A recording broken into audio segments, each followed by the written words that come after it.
In the previous video, here in this video we are continuing with electrostatic. In the previous video we have seen what are the charges, how the charges are developed, what is the effect of charges, and what is conductor, insulator, what is earthing or grounding we have seen, and we have also seen how the unlike charges attract each other and like charges repel each other. Now here we are continuing with the same topic of electrostatic, and in this we'll see how there is attraction and repulsion. What is the effect? If there is attraction and repulsion is there, this means that there is force is there. So let us study this force and how much is the force and how the direction and what is the effect of the force, that we'll see in this lecture. So before going into the force, let us see what is the unit of charge. Since charge is a physical quantity, it has to be associated with a unit. There should be a unit for a charge. So in this lecture, we'll see what are the unit of charge. So the SI unit of charge is Coulomb. It is after the name of scientist. So the SI unit of charge is Coulomb. Okay. So 1 Coulomb charge is that charge. 1 Coulomb charge is that charge when it flowing through a conductor for 1 second. When that amount of charge, 1 Coulomb of charge, is flowing through a conductor for 1 second, and if it constitutes a current of 1 ampere, a certain amount of charge, if it's flowing through a conductor for 1 second, and if it constitutes a current of 1 ampere, then the amount of charge is said to be 1 Coulomb charge. Okay, so since from this definition it is clear that 1 Coulomb charge is a very huge amount of charge because it's constituting 1 ampere of current in 1 second.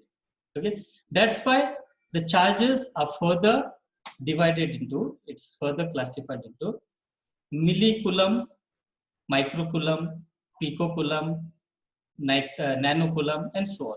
So 1 millicoulomb is 10 raised to minus 3 coulomb, 1 microcoulomb is 10 raised to minus 6 coulomb, and so on.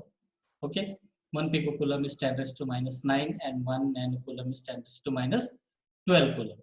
Okay. So the basic unit of charge is what are the charges on electron? Whatever is the charge on 1 electron. So what is the charge on 1 electron? It is E equals to 1.602192 into 10 raised to minus 19 coulomb. Okay, so this much is the charge on 1 electron. So if you want to write this in terms of 1 coulomb, so 1 coulomb then constitute to be 6 into 10 raised to 18 electrons. So 1 coulomb of charge is 6 into 10 raised to 18 electrons. So this is the amount of 1 coulomb of charge. Now let us see Coulomb's law. Since there is force of attraction and force of repulsion is there, so there has to be force, and this force according to the Coulomb law is directly proportional to the product of charges. Say if you have two charges Q1 and Q2, then the product of charges is Q1 and Q1 into Q2. So the force is directly proportional to the product of two charges, that is Q1 and Q2. And if these two charges, see here, if these two charges are separated by a distance small r, separated by a distance small r, then the Coulomb's law says that the force of attraction or force of repulsion between the two charges is directly proportional to the product of charges and inversely proportional to the square of distance between the two charges. What is the product of charges? Q1 and Q2. And what is the square of distance between the two charges? Is R square. So F is directly proportional to Q1, Q2, and F is inversely proportional to R square. That is, F is proportional to 1 upon R square. Okay. Combining these two statements, we get F is directly proportional to Q1, Q2 upon R square. See, Q1, Q2 upon R square. So if we remove the proportionality sign from here, then that arises a constant. Okay. So F is equal to K times Q1, Q2 upon R square. Okay. So this is the statement for Coulomb's law. Now let us see what is K. Okay. So K is equal to 1 upon 4 pi epsilon 0. The value of K is 1 upon 4 pi epsilon 0, where epsilon 0 is permittivity of free space, and its value is 8.854 into 10 raised to minus 12 Coulomb square per Newton meter square. That's the Coulomb square per Newton meter square. That's the value of, that's the unit of epsilon 0. So here, permittivity of free space. Epsilon 0 is called permittivity of free space. That is, if it's in vacuum or air, we write epsilon 0. If it is in some other medium, so the value of epsilon changes according to the medium. So epsilon, it denotes that how the field, how the force is permitted in the medium. Okay, so how it's permitted. So that's the called permittivity of free space. Now let us move further. Yeah. See, now since force is a vector quantity, we have to write force in terms of vector. Okay.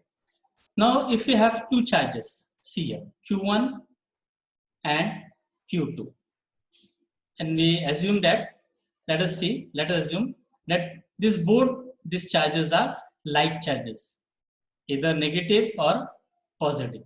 So since they are like charges, there will be force of repulsion.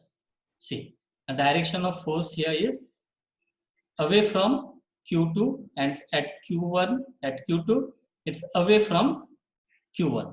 So this is the direction of forces. Okay. So we'll write force on Q1 as 1, 2. Here, see here, F1, 2. This means that force on 1 due to 2 and force on 2 due to 1, 1. Okay. Let R1 and R2 be the position vector with respect to origin O. R1 and R2 is the position vector of Q1 and Q2 with respect to O. See, since all the alphabets here are written in bold, this means that it's a vector quantity. It's understood that all the alphabets which are written in the bold letters are vector quantities. So R21, the distance between Q1 and Q2 is R21 is equal to R2 minus R1. Okay. So since these two forces are unlike forces, so we are denoting by, these two forces are like, these two charges are like charges. So we are writing the forces in opposite direction. Okay. So in this way we can write. Now if both the charges are like charges, or both the charges are positive or both the charges are negative, in that case the product Q1 Q2 is greater than 0. Whereas if the charges are unlike charges, one charge is positive and another is negative, in that case the product will be negative, and that will be Q1 Q2 will be less than 0. So in this way the forces are written. Now if instead of two charges, if there are more than two charges, 3 charges, 4 charges and 5 charges and so on, so what happens. Let us see.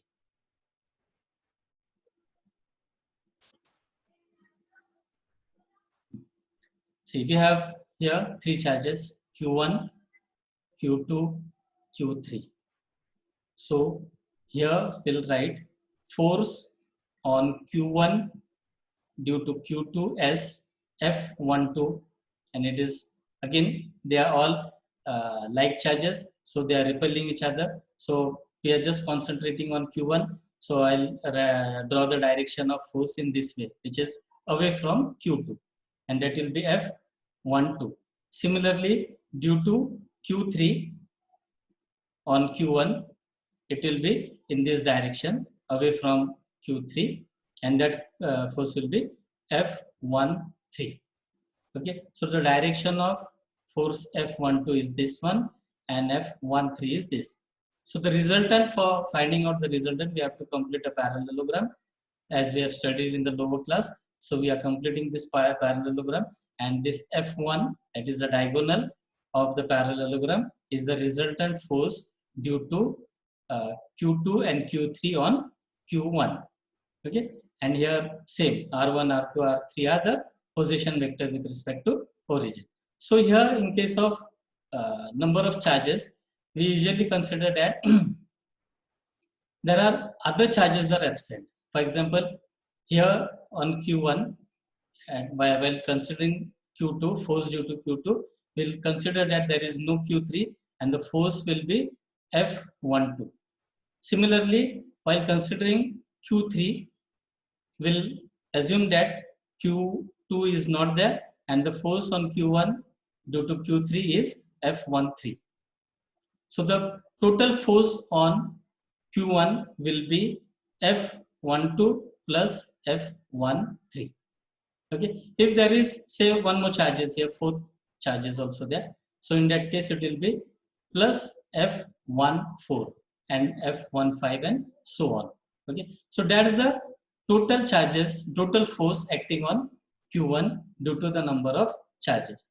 So in this way we can determine the force acting on a charge. Okay, so here we'll here we have completed the topic of force. In the next video we'll see what is the field and how it acts. Okay, so hope this topic is clear.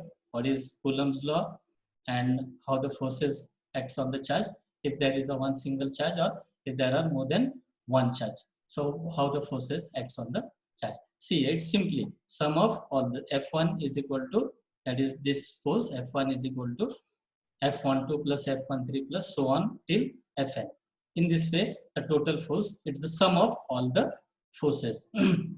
So with this we completed this topic. Okay, now we request you as usual that subscribe to our channel, and if you have any doubt you can ask it in the comment section, and also you can ask the numerical. In the next topic, next video, we'll solve few numerics also based on what we have studied till now. Okay, so thanks for watching the video.